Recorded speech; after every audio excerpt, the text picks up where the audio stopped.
Yeah, you can do what you're doing. We are live.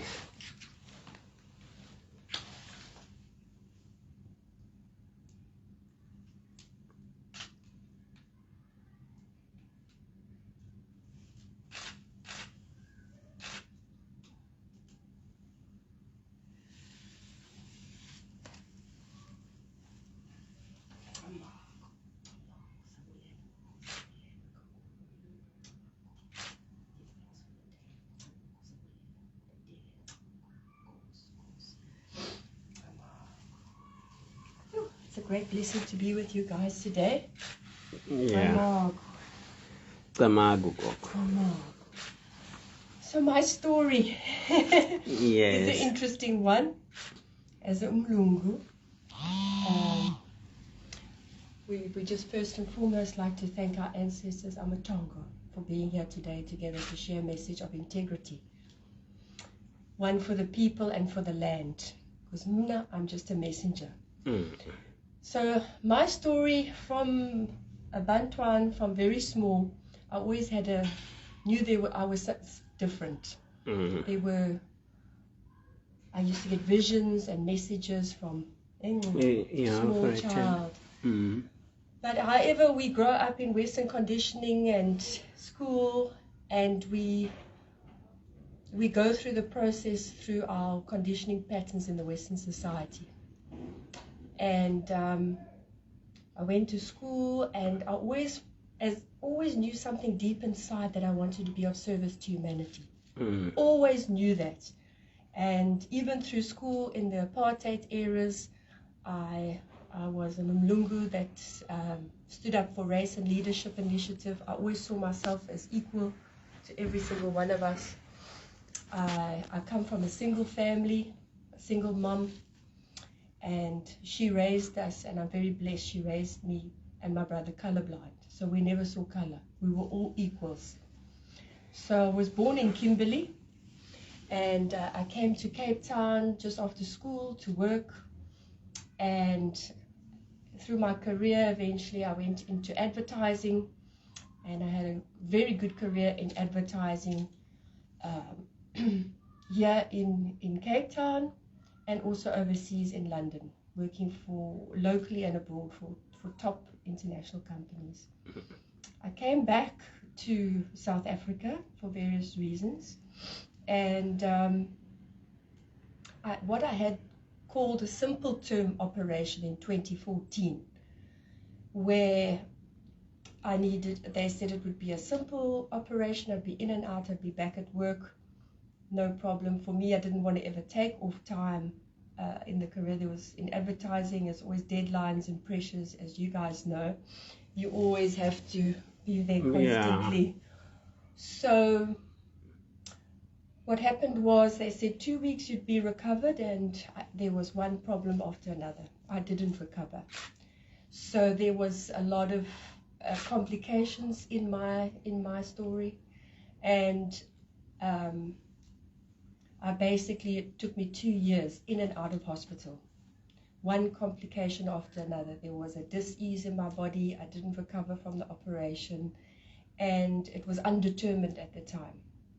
There was autoimmune diseases. They were calling it an autoimmune disease, undetermined ulcerated colitis. There was a cancer scare, and tonton. So my brother came to nurse me.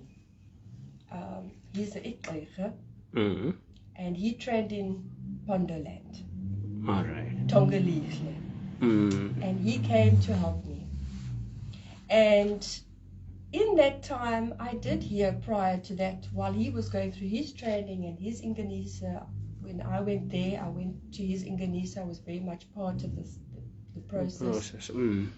And I was there at his Inganisa in Pondoland, and there was a feeling inside me that resonated. And so prior to me having the operation I did here, I had a calling. But I kind of just thought it could wait. My career was my life, and I thought Tongalighle is doing this for the family. It's okay. Yabon. And so, fast forwarding, as I said, back to 2014, it took me 2 years in and out of hospital. And Tongalihle came to assist me. And I'll never forget, in one of the mediclinics, the sissy came to me, the sister, and she said, Mama, my mama is a sangoma. And you are not healing. And I somehow think you have the calling, sissy. We need to look at this. Yeah. Everything is not flowing, Yabon. No, but we are not getting to the answers with all the panel of doctors. We are not getting to the answers. So because I always had the spiritual calling and holistic feel from when I was in advertising, I actually went through, while I was working full-time, I actually studied a lot of holistic medicines and treatments. As a spiritual seeker, I was always seeking. So while I had my full-time career, I actually did a lot of holistic modalities, like Chinese medicine, for example. I became a Reiki master. And when I was overseas in London, worked with got a lot of mentors in spiritual practices and spoke to a lot of people and trained with a lot of healers and masters. So I knew better. Then I decided, no, I have to make a decision for my life. And I decided to leave the Western modality. This is not working. I'm going to die. Nothing is working. So, Buti, at that time, I lost my relationship. I lost my home. My health had eroded. And basically, I was left homeless. So, Tongalihle said to me, Sissy, it's time to make a decision. And I started getting dreams, specific dreams, of the Lalins in the Transkei, of Utata, Tatanhlope, who was my brother's teacher, Tongalihle's teacher. I started getting specific dreams. Imesha, Intiketi, very clear dreams of what's going on. And so we made a meeting and we made a decision to Hamba. So we got on a bus, we went to rural Transkei, and that was around 2016. 2016, all right. I was very ill. I couldn't walk from here to there. But as I followed the journey and answered the calling as Ukutwasa and put in the process we started the ceremony, the Ngenisa, the pain went away as soon as I put on the Nsimbi. Wow. It was amazing. That pain I had suffered for all those 2 years was not there anymore. So, as Ukutwasa, as you know, it's the Ubizo is the calling of your ancestors. And as an Umlungu, many people say, Yo, yeah, Umlungu and the ancestors, is it how do white people have the ancestors? Yeah. But we all have ancestors. We're all brothers and sisters. And ancestors are very important. Our ancestors are the ones that are healed and have been healed and come back. We invite them back. We have conversations with our Ndlozi, your grandparents. So we all have ancestors, but they need to be healed and well in order for them to communicate. So anybody can have a calling. If you're called, you're called. Doesn't matter what color skin you are. If you are called, you are called. Yeah. So I lived in the Lalins in Amapondweni, so near Magu Falls, down in the Tlatin. 2.5, just over 2 years, almost 2.5 years. And my daily chores consisted of tethering, tutamanzi, fettling, cleaning the house, caring for the community pega, and and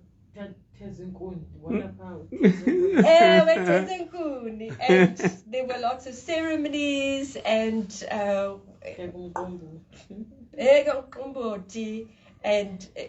that was the role as Ukutwasa. And as you know, as Ukutwasa, your first year you are on your knees. Yabo? Mm-mm. Valamlomo, you put on your clay. Petla, you do your duties, and only get spoken to when you are spoken to. You can only theatre when you're spoken to. But you are in spirit. You are dressed in nhlope, you're dressed in white. You are pure spirit. And my name given to me at my Inganisa was Tongolinzima. Oh, Tongolinzima, okay. The one that carries the heavy ancestors. Oh, wow. So, yeah, everything in the path as a Sangoma goes according to your dreams. So everything comes in your dream state from your ancestors. Yes, you have your teacher, your spiritual teacher, the teacher you've dreamt as your mentor and your guide, but your ultimate guide is your ancestors. And through that, your dreams come. So in your dream state comes when they feel you are ready for your next ceremony. So then everything comes through the dreams. And the next stage was Nwamba. And the Nwamba is your goat ceremony. And the reason why we call the animals indicators, Nwambas, meshes is honor of the animal. We have an understanding, a synergy between the animal. It's respect. We don't just kill animals in jay. It's all for ceremony. And so we honor the animal, the synergy, the reverence that their lives have cost to help us. So it's an agreement between the animal and the person. And the animal is identical to your dream. So we go and find that reverence that links to. So with that, those ceremonies are done.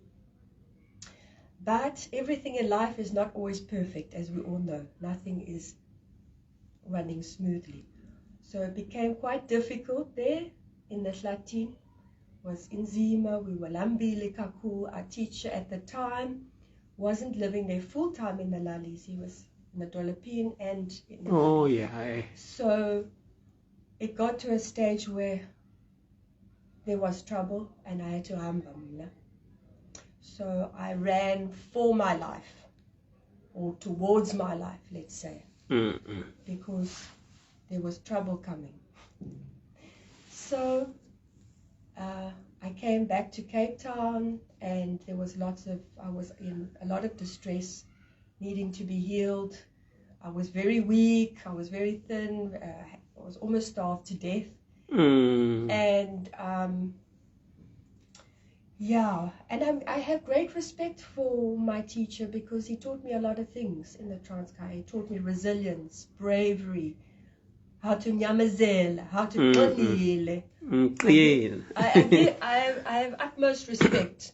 So there is no judgment for what happened on my path. I was meant to go through that so I can teach others and be aware of what is happening around. I just want to say, Buti, that when you have a calling and when you answer your call as ukutwasa, it's not easy. It's not an easy journey.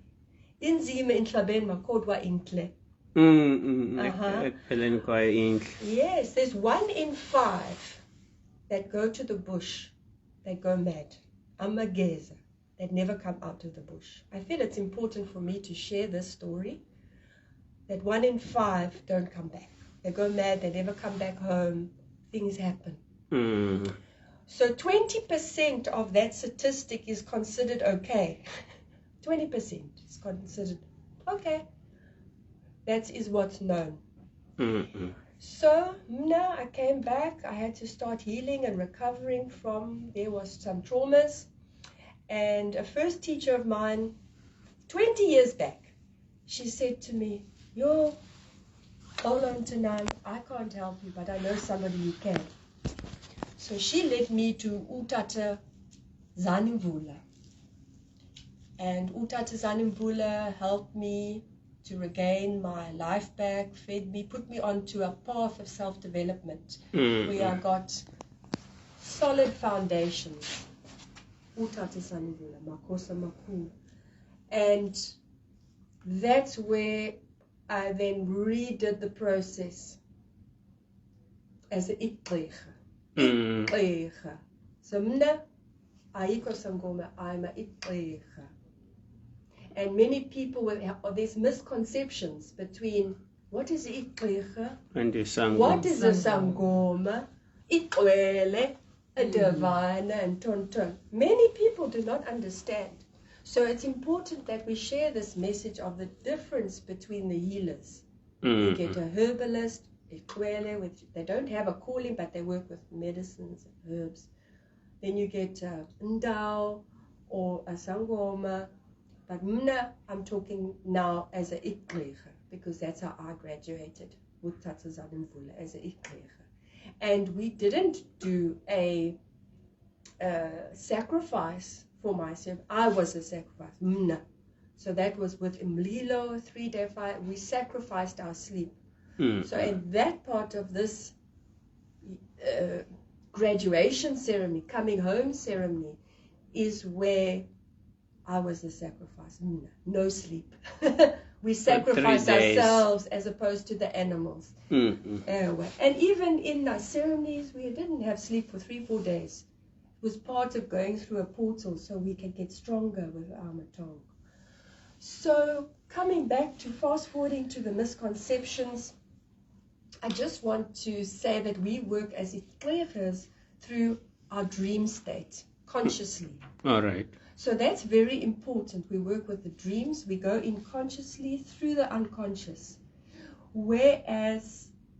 And we test with different modalities. We test the aspect of the whole being, Ubuntu, the whole person, the spiritual, mental, emotional aspects of the whole person, the imbalance. A lot of times the imbalances are caused because of spiritual imbalances. So we look at everything, we get to the root. Okay. So, and we investigate as Igqhiras. We investigate all worlds. We are equal to all beings. So we have conversations to all beings, with the plants, the animals, the oceans. We work with the water spirits. We do water healing. That is why we wear the blue beads. Okay. Is for our water ceremony. It's our connection to the water. And so the water is what heals. We do the healing of the waters. So that is with Igqhira, we work with the water, and we can heal with the water. All right. So with that being said, what do the beads actually mean? In Simbi, what do the beads actually mean? Because that also comes with the misconception. In Simbi is a circle. Is a circle. Every bead is a circle. So the beads represent your inner world and your outer world connecting. Oh, all right. So it's your spirit and your outer world connecting, like that. All right. Okay. Oh, CAMAGU. So we're listening from our inner authority as opposed to our outer authority, and we listen to our matong. So first and foremost, I'm a Igqhira, and we work with the nature and the reverence with nature. We listen to this. All beings, we are equal, all of us, equal to the plants, to the animals, to all beings that come across, and we listen. That's why today we're drinking ONGUMLUNGU, which means we are equal. We are equal. We are brothers and sisters. We had ONGUMLUNGU here when we arrived. It was really nice. Here it is some that are still in here. We just drank it. Okay. CAMAGU. So also I'd like to mention we work with our higher selves. So yes, Nomvuka is Igqhira. Nomvuka is my name now, given by my ancestors, Umaglozi. My name is now Nomvuka. Okay. It means the one that awakens. CAMAGU. So Nomvuka. So she's not a sangoma, she's a Igqhira. She doesn't call on a lineage or a clan. with reverence and respect to our ancestors and our teachers and those become before us, we give thanks. But we work with our higher selves, the wisdom from our higher selves to help zonke, the people of humanity. So Igqhira liyahlola now ukubona, okay, you have a client that came here and then client sits here and then you tell them, okay, you have this problem, we have to do this. Do you do that? When we for longer, the clients come. So first and foremost, our clients are the Rainbow Nation. Okay. Nglozi brings the people that are meant to come, yabon? And for the Mlungu patients, it can get a little bit tricky because they're still learning. So my job is to mfundis the people. The westernized, indoctrinated, not sure, I go sure what is going on. So first and foremost, we explain that we look at the whole person. So when the client comes and Kulongo, we come, before they come, we start getting dreams. Okay. Yabon? And Matongo vase in our dreams what. Sometimes they show us the maeza they need. All right. Sometimes no maeza is needed at all. Yabon? Sometimes we can just even talk to the plant spirit and ask the plant spirit to help. Sometimes there's entities, ghosts and tonton, things, curses and blocks. So we look at everything as a whole. We go into the subconscious, look at what's blocking, we look at the traumas, we look at the whole family, the whole system of a person. All right. So all of that comes before the client comes to the session. All that comes through already. Okay, CAMAGU, one more question. When you, as you were saying that when you started to follow this route, people around you, friends and relatives, how did they take that? What was their response? What did they? Well, Tongolile kind of led the path first because he's my younger brother, but he had the calling first. Okay. Then I went 2 years after him. So it was difficult at first for the family to comprehend. My mom was very accepting. Well, we grew up in a Catholic background. All right. So my mom went to convent. She comes from a Catholic family.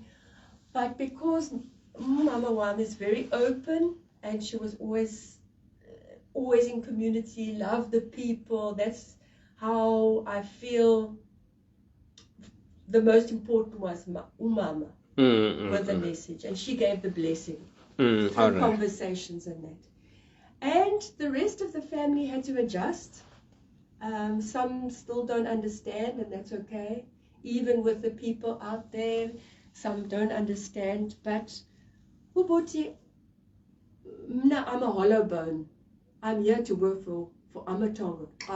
That was my calling. I'm in service to help the communities. Anybody that comes, we offer our help. That is my job. So, yes, there's been challenges as a Mlungu. Even in the Ukutwasa training, they used to say, Yo, Tongo, you have to work the hardest because you're Mlungu. You have to prove. Don't get to the world that you can do this. But it was in Zima at first, but you learn to grow, and as you grow in your development and through your Amatonga and through your relationship, through your petling, using Maeza, makes you strong, because it doesn't matter if you can do the work and you're called to do the work. That is the message. So with time, self-development, getting stronger, I grew, and I walk with Mama Tonga. Everywhere I go, and people no problem. They call me Gogo in the streets. I help the homeless, I help the people everywhere I go around MUIZENBERG. Everybody knows me. In the Lalin, I was the only Umlungu. So everybody knew Tongo Linzima. She was there for 2.5 years. So, hey Tongo! And it was a beautiful Amapondo people, great respect, blessing, we give thanks I'm very grateful for having to be in a homestead as opposed to Dolopine as a Ukutwas. Okay. Anything else? So, there's a lot. Ndibona phaa kwi-pictures phaya usenza nomqombothi phaa ngokwakho uyenza ngokwakho. You want me to get it off the... No, it's okay. She wanted to know if you did umqombothi wena ngokwakho. So every ceremony we peg a kumkumbuti. And so for all the twases that came, because we were the ones that lived full time. Okay. Yabon?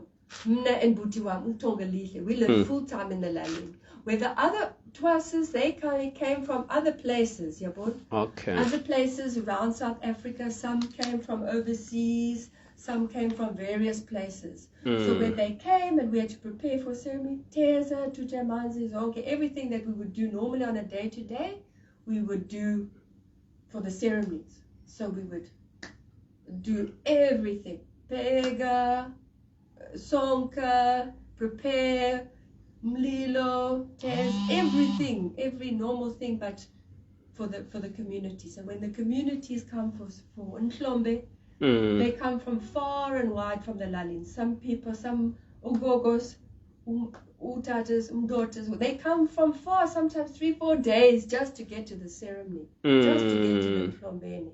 So we are there to serve the people, to make sure everything is right, to make sure Ukutwasa is ready for the next ceremony, to prepare the Nsimbi. We prepare the food, Pega. Unkomboti, we start 3 days before. All right. Make sure Nkuni is ready, everything is ready, groceries are ready, and then at the ceremony, sometimes 400-500 people come to the ceremonies. And everybody must be full. They have to eat, yeah. Must leave full because they come with their energy, so everybody must feel good. All right. Yeah.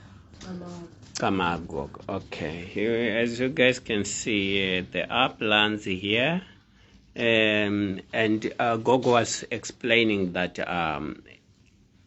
when we are intertwined, like we and plants, we are the same. We are equal, so we have to coexist, and they are here.